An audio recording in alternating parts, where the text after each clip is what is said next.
ഓം ഹരിശ്രീ ഗണപതയേ നമ. അവിഘ്നമസ്തു. ഓം നമോ ഭഗവതേ വാസുദേവായ. ശ്രീകൃഷ്ണ പരമാത്മനേ നമ. സർവഭക്തമക്കൾക്കും എൻ്റെ വിനീതമായ പ്രണാമം. എല്ലാവർക്കും ശാന്തിയും സമാധാനവും എല്ലാ നന്മകളും ഭഗവത് കൃപയും ഉണ്ടാകണമെന്ന് പ്രാർത്ഥിക്കുന്നു. ഓം ലോകാ സമസ്ത സുഖിനോ ഭവന്തു. നമുക്ക് നാരായണീയം ദശകം 66 ഗോപീജന ആഹ്ലാദനം. ഭഗവാന്റെ ഓടൽക്കുഴൽ വിളിനാദം കേട്ടപ്പോൾ ഗോപസ്ത്രീകളെല്ലാം അവിടേക്ക് ഓടി, കാമബാണം പതിച്ചതുപോലെ. അവരുടെ ശരീരത്ത് കാമബാണച്ചാൽ അത്രമാത്രം സ്നേഹം കൊണ്ട് അവർ അതിൽ മതിമറന്ന് ഓടിച്ചെന്നു. അപ്പോൾ ഭഗവാൻ ചോദിക്കുന്നു, അങ്കനമാരെ, ഈ സമയത്ത് നിങ്ങൾ എന്തിനിവിടേക്ക് വന്നു? വീട്ടുകാർ നിങ്ങളെ തിരക്കുകയില്ലേ?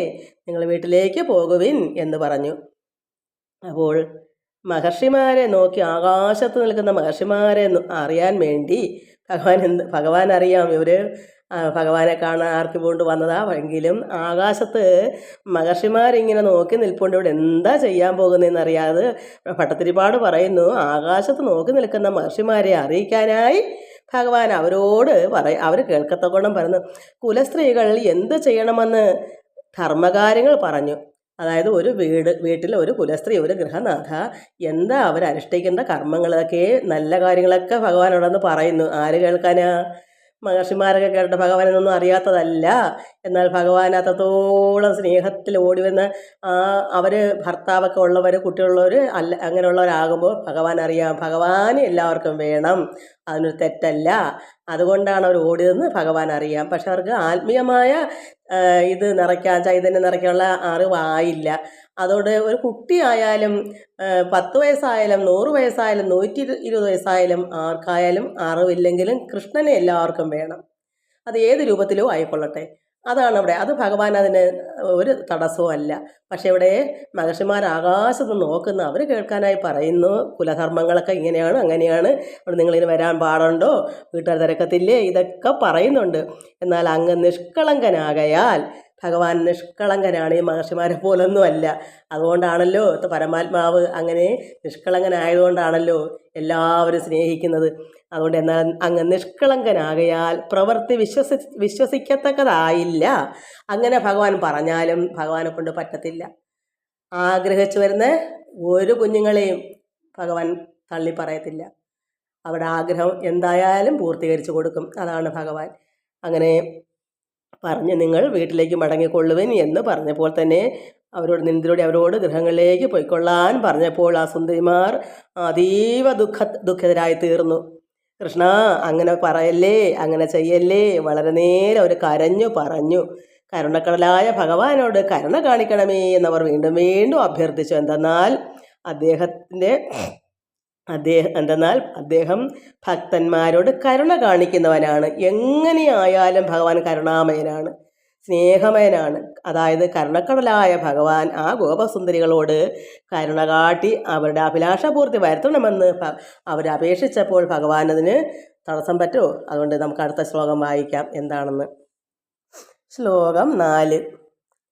താസാം രുദിതൈർലിപിതൈ കരുണാകുലമാനസോ മുരാരേ ത്വം താഭി സമം പ്രവൃത്തോ യമുനാ പുളിനേഷു കാമം അഭിരന്തും. താസാം രുദിതൈർലിപിതൈ കരുണാകുല മാനസോ മുരാരേ ത്വം താഭി സംപ്രവൃത്തോ യമുനാ പുളിനേഷു കാമം അഭിരന്തും. ഇവിടെ ഭട്ടതിരിപ്പാട് പറയുന്നു, അങ്ങനെ അവരത്രമാത്രം അപേക്ഷ നടത്തിയപ്പോൾ ഭഗവാനെ, ഹേ മുരാരേ, കൃഷ്ണ, ഗുരുവായൂരപ്പ, ഭഗവൻ അങ്ങ് ആ ഗോപസുന്ദരിമാരുടെ കരച്ചിലും പിഴിച്ചിലും ആവലാദികളും കേട്ട് മനസ്സലിഞ്ഞ് അവരോടൊപ്പം കാളന്തി പുളിനത്തിൽ യഥേഷ്ടം കളിച്ച് രസിക്കാൻ ആരംഭിച്ചു. ഭട്ടതിരിപ്പാടിന് അറിയാം ഭഗവാൻ അത്രമാത്രം കരുണാമയനാണെന്ന്. അങ്ങനെ ഭട്ടതിരിപ്പാട് പറഞ്ഞ അങ്ങനെ ആ അപേക്ഷിച്ച സ്ത്രീകളോട് ഭഗവാൻ എന്താരംഭിച്ചു? കളിച്ച് രസിക്കാൻ ആരംഭിച്ചു. മഹർഷിമാർക്കൊക്കെ പറഞ്ഞെന്താണ്? കുലസ്ത്രീകൾ ചെയ്യേണ്ട കർമ്മങ്ങളെപ്പറ്റി, ധർമ്മങ്ങളെപ്പറ്റി. എന്നാൽ ഇവിടെ ഭഗവാൻ അവരെ ഉപേക്ഷിക്കൂ? അതുകൊണ്ട് ഭഗവാൻ തീരുമാനിച്ചു കാളന്തി പുളിനത്തിൽ യഥേഷ്ടം കളിച്ചു രസിക്കാൻ തന്നെ തീരുമാനിച്ചു. അങ്ങനെ ആരംഭിച്ചു. ഭഗവാൻ അവരുടെ അഭീഷ്ടം അനുസരിച്ച് അവരെ ആഹ്ലാദിപ്പിക്കാൻ കാമലീല തുടങ്ങി. എന്താ ലീല? അവരുടെ ആഗ്രഹം അനുസരിച്ചുള്ള ലീല തുടങ്ങി. അടുത്ത ശ്ലോകം വായിക്കാം. ശ്ലോകം 5. ചന്ദ്രകരസ്യന്തലസൽ ചന്ദ്രകരസ്യന്തലസൽ സുന്ദര യമുനാ തടാന്ത വീഥീഷു ഗോപിജനോ ഉത്തരീയർ ആപാദിത സംസ്തരോന്യഷീതസ്ത്വം.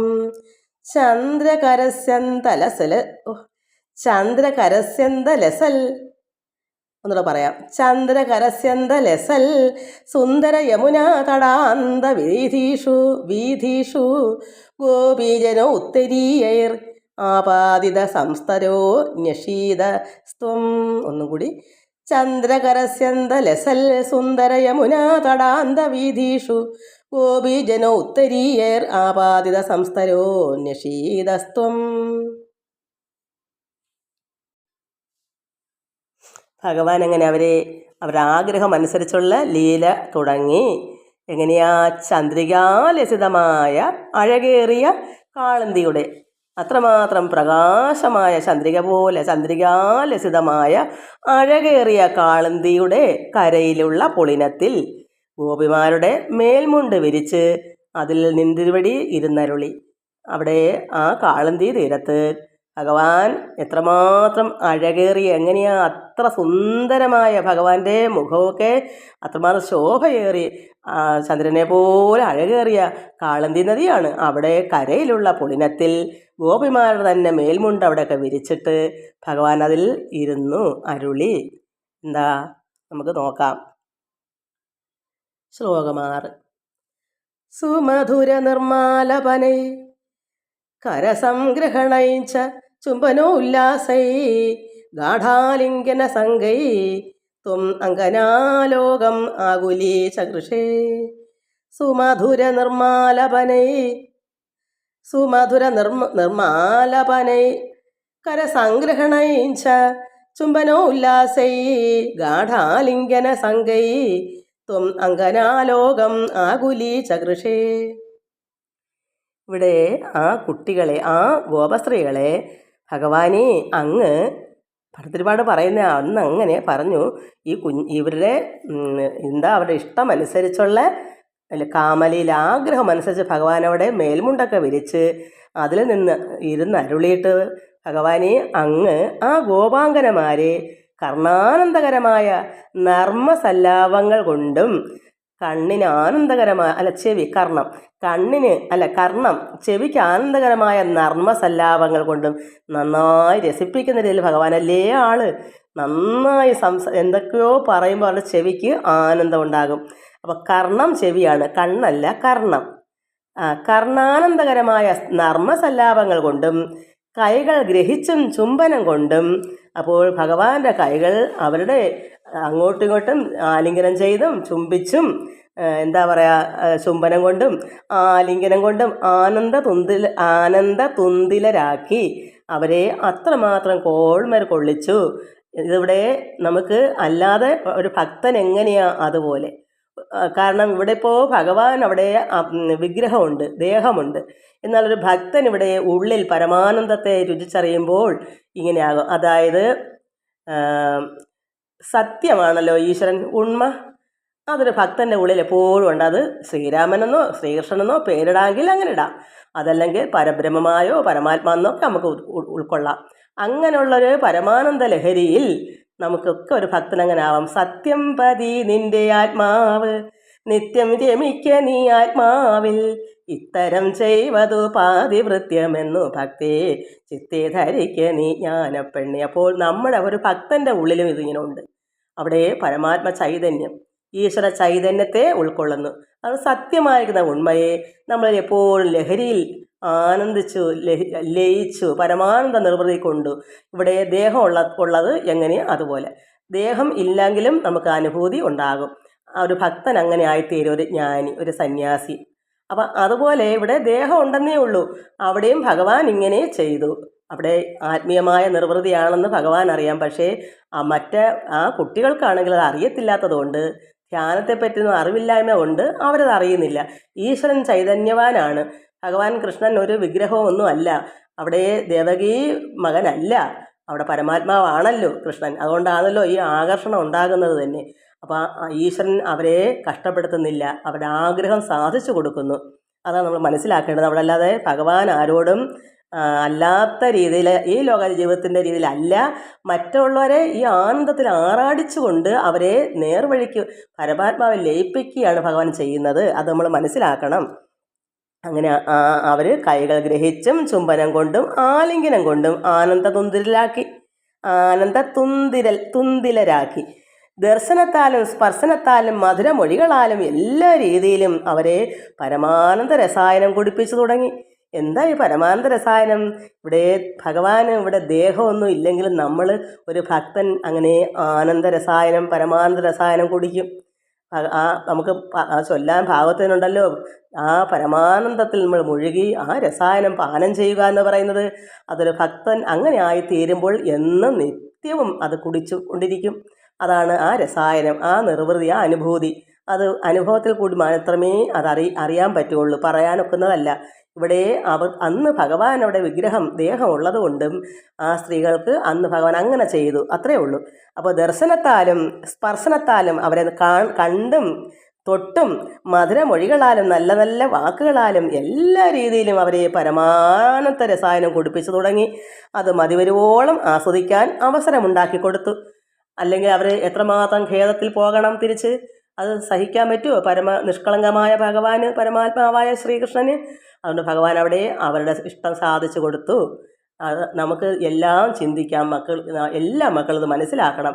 നമുക്കും അങ്ങനെ ആനന്ദരസായനം നമ്മുടെ ഹൃദയത്തിൽ ഭഗവാനെ ഇരുത്തുമ്പോൾ, അങ്ങനെ ഉള്ളവർക്ക് പ്രത്യേകിച്ച് വിളക്ക് കത്തിക്കേണ്ട. ഒരു മകൾ പറഞ്ഞു, അമ്പലത്തിൽ ചെന്ന് വഴിപാട് നടത്താൻ പറയുന്നെന്നു. എന്താ കാരണം? അവർക്കൊക്കെ ഭയം, ഇത് നിത്യേന ചെയ്തു പോയാൽ എന്താവും? നമ്മൾ വിളക്ക് കത്തിക്കുന്നത് ഒരു സന്യാസി, യഥാർത്ഥ ജ്ഞാനിക്ക് വിളക്ക് പുറമേ വേണമെന്നില്ല, അകം തെളിഞ്ഞവർക്ക്. എന്നാൽ നമ്മുടെ കുടുംബത്ത് മറ്റ് ഇളയ കുട്ടികളോ ഇങ്ങനെ ആയി തീരാത്തവർക്കോ അവർക്ക് പാഠം കൊടുക്കണ്ടേ? ഒന്നിലും രണ്ടിലും പഠിച്ചല്ലേ മൂന്നിലും നാലിലോട്ട് കയറാൻ പറ്റൂ. അപ്പോൾ ഒരു സന്യാസിയോ അല്ലെങ്കിൽ ജ്ഞാനി അത് ചെയ്ത് കാണിക്കാതിരുന്നാൽ മറ്റുള്ളവർ എങ്ങനെ പഠിക്കും? അതുകൊണ്ടാണ് നമ്മൾ നിത്യേന ഏത് വീട്ടിലായാലും ഗൃഹത്തിൽ വിളക്ക് കത്തിപ്പും ഭഗവാൻ എന്തെങ്കിലും നേദിക്കുക, ഇതൊക്കെ മറ്റുള്ളവരെ കൂടെ പഠിപ്പിക്കുകയാണ് ചെയ്യുക.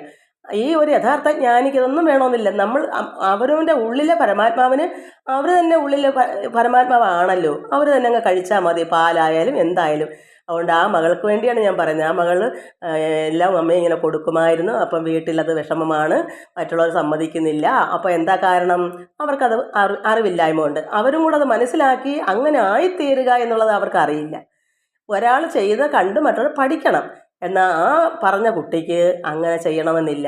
കാരണം അത്രമാത്രം വാത്സല്യം ആ ഉള്ളിലുണ്ട് ഭഗവാനുമായിട്ട്. പിന്നെ ഈശ്വരാ എന്നും പറഞ്ഞ് കണ്ണനായിട്ട് എല്ലാം കുടിച്ചാൽ മതി, എല്ലാം കഴിച്ചാൽ മതി. എല്ലാവരും അങ്ങനെ ആയിത്തീരുക. ഒരാൾ മാത്രം പോരാ, നമ്മളെല്ലാവരും, കുടുംബം മൊത്തവും ലോകം മൊത്തവും എല്ലാവരും ഭഗവാനിൽ ആരാധിക്കുകയും ഭഗവാനെ സ്നേഹിക്കുകയും അങ്ങനെ ഭക്തി വർദ്ധിച്ച് ഈശ്വരനിൽ ലയിക്കാൻ നമ്മളെല്ലാവരും ശ്രമിക്കണ്ടേ?